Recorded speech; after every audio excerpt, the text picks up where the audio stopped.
These Chicago Bears are headed to the Hall of Fame game, that is. We're going to talk about the Bears being picked to play in that game. We're also going to talk about Kevin Warren's comments on the new stadium, and Ryan Poles lets a little bit out on what the plan may be for that number 9th overall pick. We're going to talk about it all and more right after this. You are now tuned in to Chicago Bears Central, your number one place for all Chicago Bears news and content. What's going on, Bears fans? Welcome to another episode of Chicago Bears Central, your number one spot for everything Chicago Bears related. I'm the host, Haize, but more importantly, you guys can follow the channel at Chi Bears Central on every social media platform that we happen to be on. With that being said, let's go and get into this content for today. So the Bears have been selected to play in the Hall of Fame game that's going down Thursday, August 1st at 7 p.m. in Canton, Ohio against the Houston Texans. This should not be a surprise for anyone, considering that the Bears have 3 players that are being inducted to the Hall of Fame this year. When you look at Devin Hester, Mongo, Steve McMichael, and Julius Peppers all going in on that following Saturday on August 3rd. So the Bears,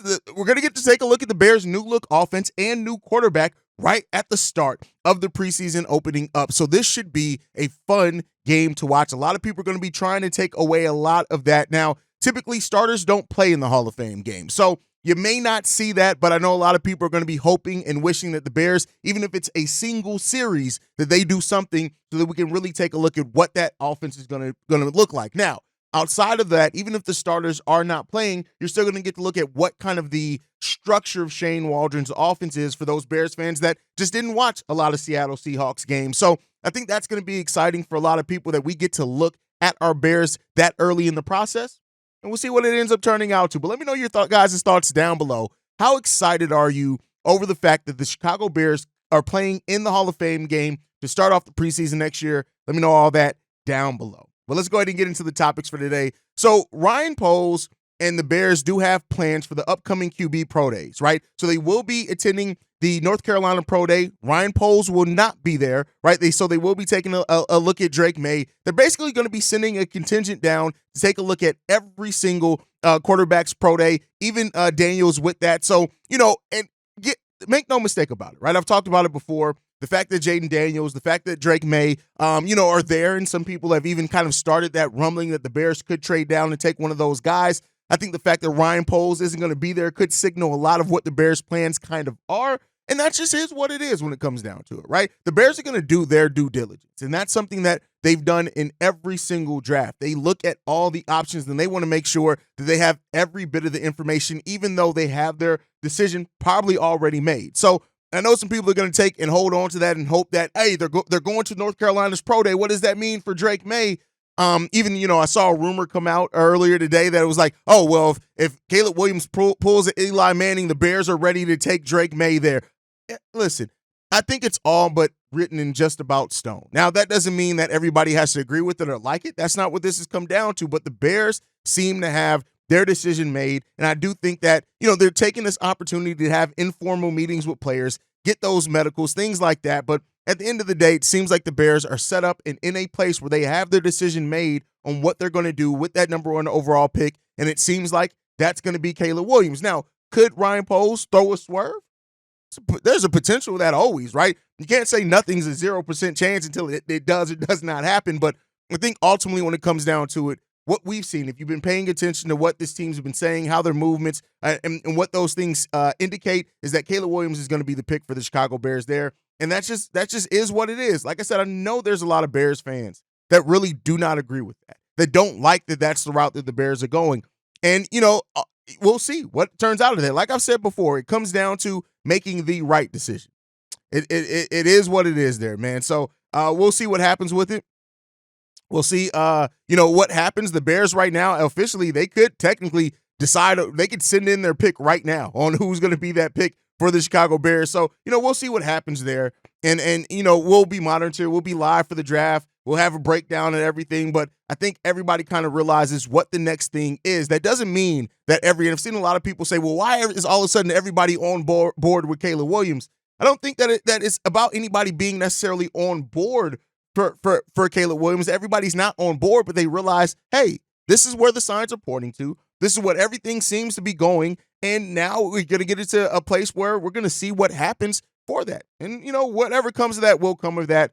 We'll see what that ends up being for the Chicago Bears and how it ends up working in the long term. Like I've said before, it's not, I know a lot of people are going to try to write it and make the decision on this means that and this means this and you got to do this in year one.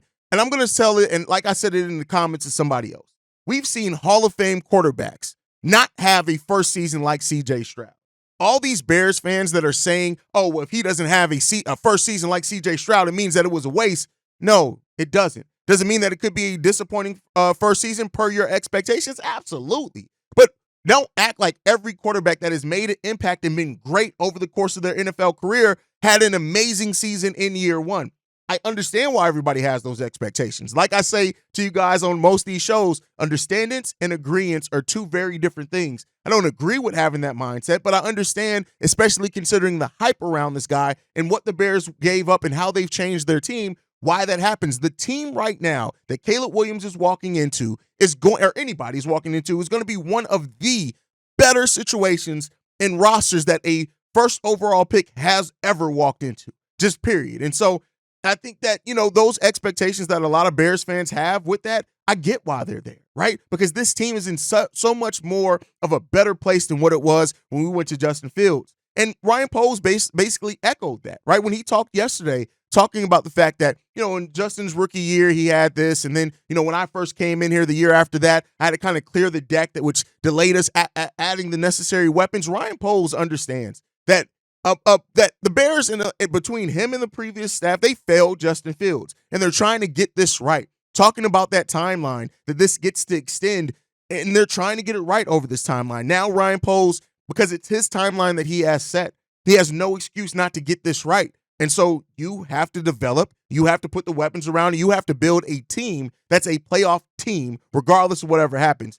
And we'll see what comes down to that. Now, in building this team, another big thing that the Chicago Bears have to make a decision on is what they're doing with the number 9 overall pick. And Ryan Poles talked a little bit about that, and he kind of indicated 3 positions that they really kind of have higher on their board than anything else, saying this: I like the numbers.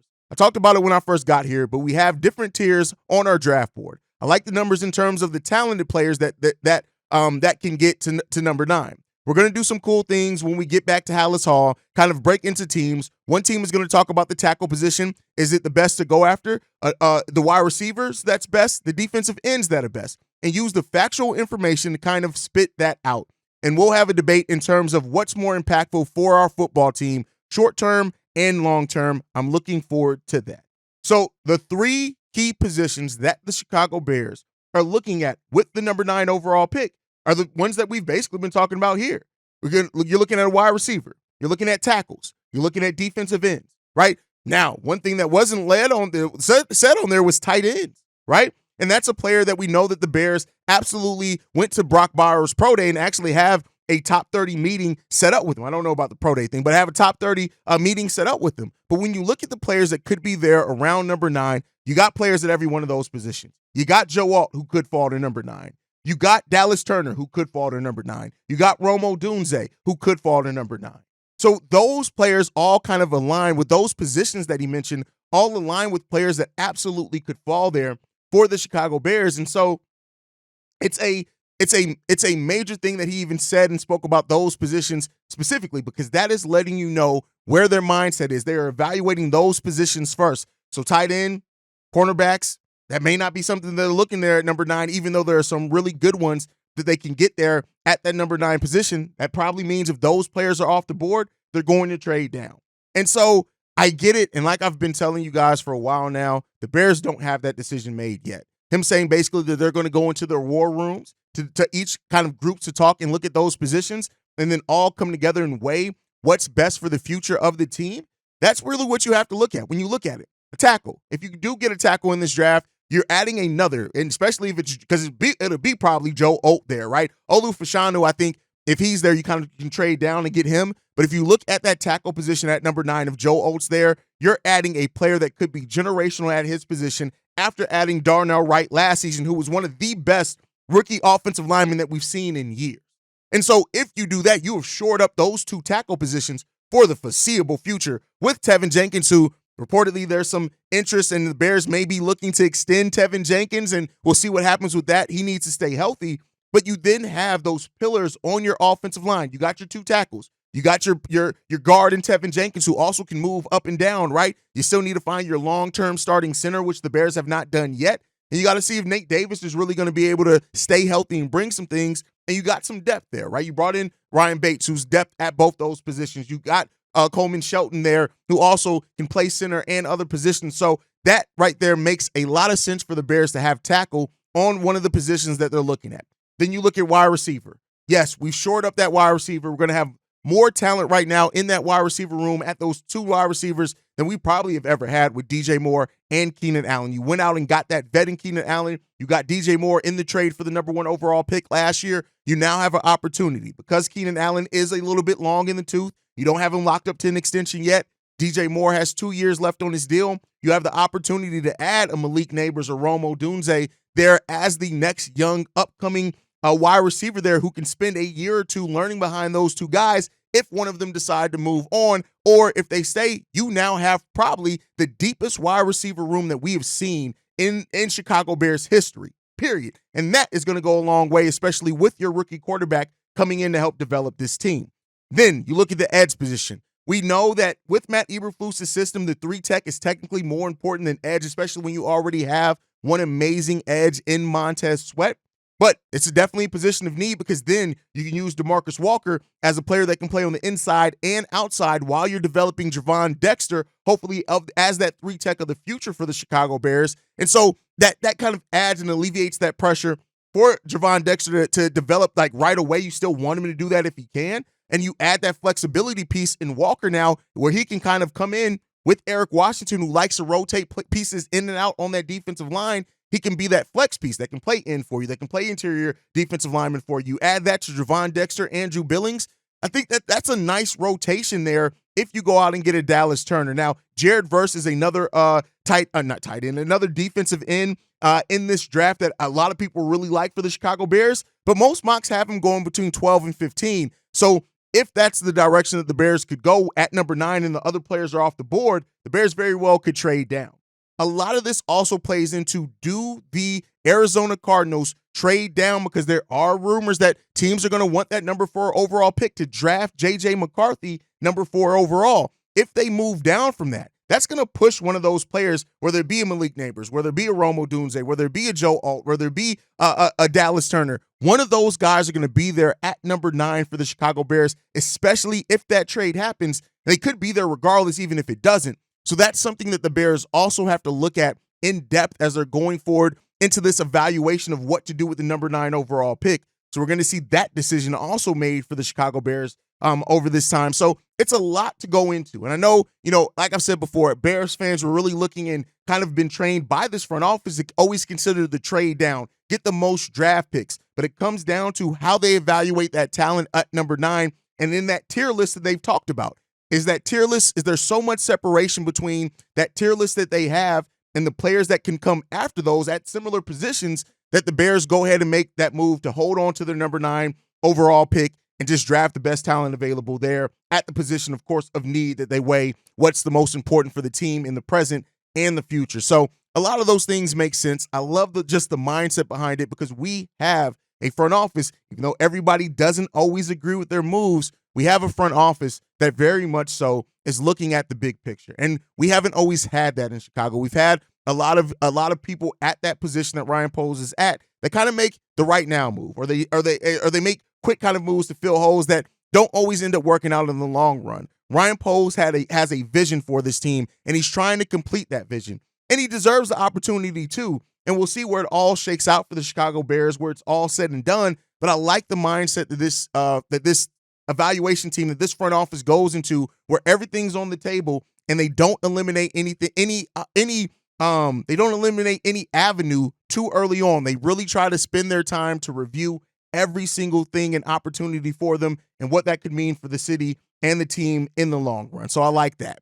Now, last topic of the day, the Chicago Bears. Apparently, Arlington Park came back to the table with willing to do tax cuts. And basically what Kevin Warren told them was, hey, don't call me. I'm going to call you. Kevin Warren basically stating just outright that the team plans on breaking ground on the lakefront. That's just what it happens. That's what this team is doing. They are moving forward with that.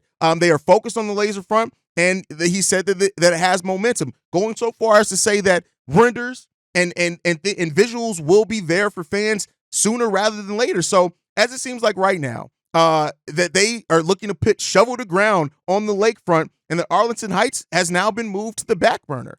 And I love the way that Kevin Warren has played this, right? We knew that one of the first things on Kevin Warren's table was to get this new stadium situation figured out. And while the team was focused on Arlington Park to build that whole epicenter that they were trying to build more than just the stadium, which would have meant so much revenue coming in for the Chicago Bears, once Arlington kind of played them on the taxes, was hesitant with that, they made that pivot now and have moved towards focusing on staying where a lot of Bears fans wanted them to stay anyway, and that's on the lakefront. Not too far from where the stadium currently is, not too far from where the new White Sox stadium is going to be. So, keeping that downtown area, staying in the heart of Chicago in a lot of ways, and it just makes sense. And so, when it comes down to it, they want all the hurdles cleared as soon as possible, because costs go up every year that the process is delayed, per Kevin Warren. So the Bears are looking to break ground on this as soon as possible. And unfortunately, Arlington Heights would try to come back in. Now it seems like they missed their opportunity if they wanted the Chicago Bears to be there at Arlington Park. They missed it. And it just kind of is what it is at this point. That's unfortunate. They made their decision with the tax breaks to kind of play, and the Bears looked at their bluff and said, "Hey, no, we not doing it. We're staying down where we had it, where we want to be, where a lot of the fans wanted us to stay, and that's what it's going to be." So let me know your guys' thoughts on all the topics down below today on today's episode, man. I appreciate you guys so much for everything you've been doing and meaning to this show as we've continued to grow exponentially over this off season. I apologize that this episode's a little bit late today. Life got the better of me, but make sure you guys are following the show at Shy Bears Central. You can send us any feedback, questions, comments, concerns, ChicagoBearsCentral@gmail.com. And then lastly, if you want to leave a text message and our voicemail for the mailbag, the number to do so, 773-242-9336. And then like I like to end everything on, Chi-Town up, but bear down. Love you guys. Peace, y'all. This has been a presentation of the Break Media.